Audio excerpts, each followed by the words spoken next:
Efendimiz bütün dünyayı, bütün kainatı aydınlatan bir güneş.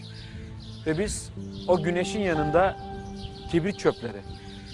Ama o güneşin etrafında öyle yıldızlar, öyle parlak, öyle güzel, öyle yolumuzu aydınlatan insanlar var ki, en başta da ailesi, Ehl-i Beyti. Efendimizin en büyük kızı Hazreti Zeynep ve Müslüman olan ilk genç kız o. Hazreti Hatice validemizin can yoldaşı, yol arkadaşı. Efendimizin de yol arkadaşı. Ve Hazreti Hatice validemizin vefatından sonra Efendimiz'e yardımcı, Efendimiz'e can yoldaşı. Hazreti Zeynep Ebul As'la evleniyor.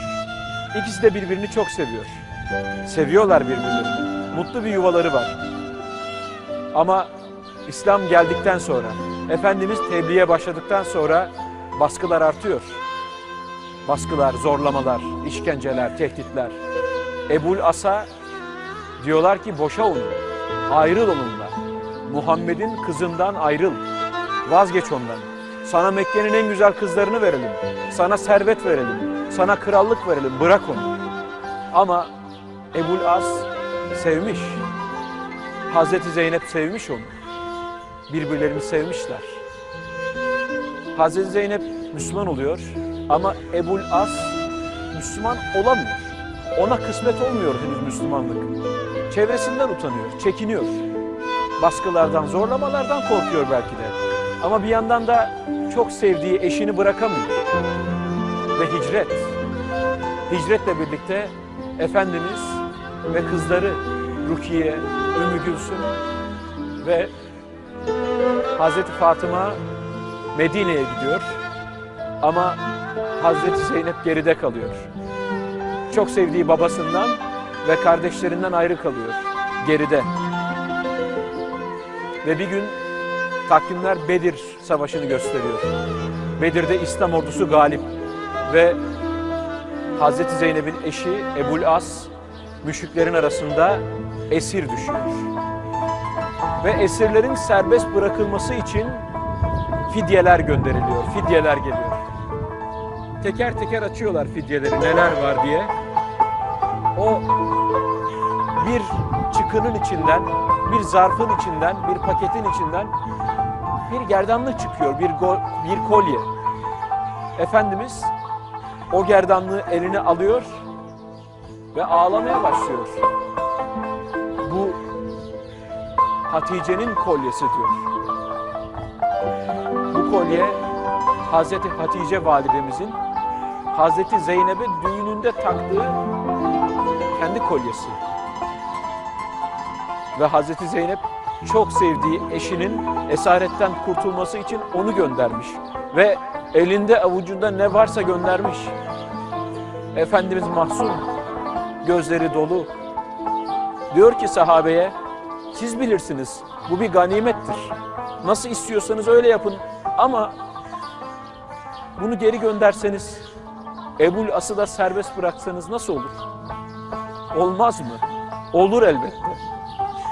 O üzülmesin diye sahabe her şeyi yapar, ömrünü feda eder ve gerdanlığı geri gönderiyorlar. Ama Efendimiz Ebul As'a diyor ki, seni serbest bırakıyoruz ama artık İslam'ın hükümlerine göre benim kızımla evli kalamazsın. Kızımı geri gönder. Ve Ebul As sözünü tutuyor. Hazreti Zeynep'i gönderiyor ve Hazreti Zeynep'i teslim almak için Zeyd bin Haris'e gidiyor. Beraber çıkıyorlar yola. Gelirken müşrikler haber alıyorlar bu durumu. Kesiyorlar yollarını, saldırıyorlar. Bir mızrak darbesiyle Hazreti Zeynep devesinden düşüyor yere ve karnında taşıdığı evladını kaybediyor. Acı dolu bir yolculuk oluyor onun hicreti. Ve Efendimiz diyor ki, Zeynep benim sevgili kızımdır. Benim için çok çile çekti. Çilesi bitmiyor Hazreti Zeynep'in. Daha gencecik yaşta, evlenebilecek yaşta olduğu halde, talipleri de olduğu halde hiçbirini kabul etmiyor. Çünkü o kocasını seviyor. Bir gün geri döneceğine inanıyor. Bir gün onunla yeniden kavuşacaklarına inanıyor. Ve aslında kocasının küfür içinde, karanlık içinde ölmesini istemiyor. Ve bir gün hayallerine kavuşuyor. Rüyası gerçek oluyor.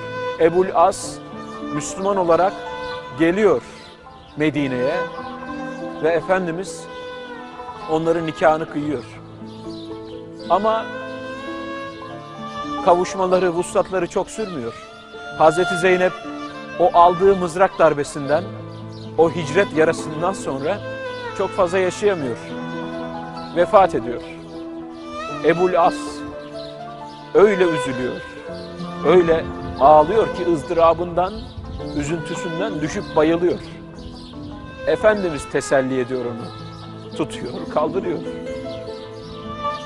Ve Ebul As kısa bir süre sonra Yemame'de çok sevdiği eşine Hazreti Zeynep'e kavuşuyor.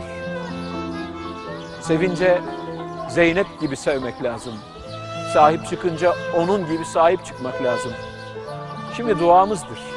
Hasret çekenlere, ayrılık çekenlere bir Zeynep sevdası, bir Zeynep sabrı dileyelim Rabbimizden. Ve bütün eşlere Hazreti Zeynep'in sadakatinden, vefasından birer damla düşürsün Rabbimiz kalplerimize, gönüllerimize. Ve ayrılık için bir derman dileyelim şu iftar zamanında. Allah ayrılıkları vuslatla neticelendirsin. Ve bütün ayrılıklar inşallah cennette sona ersin.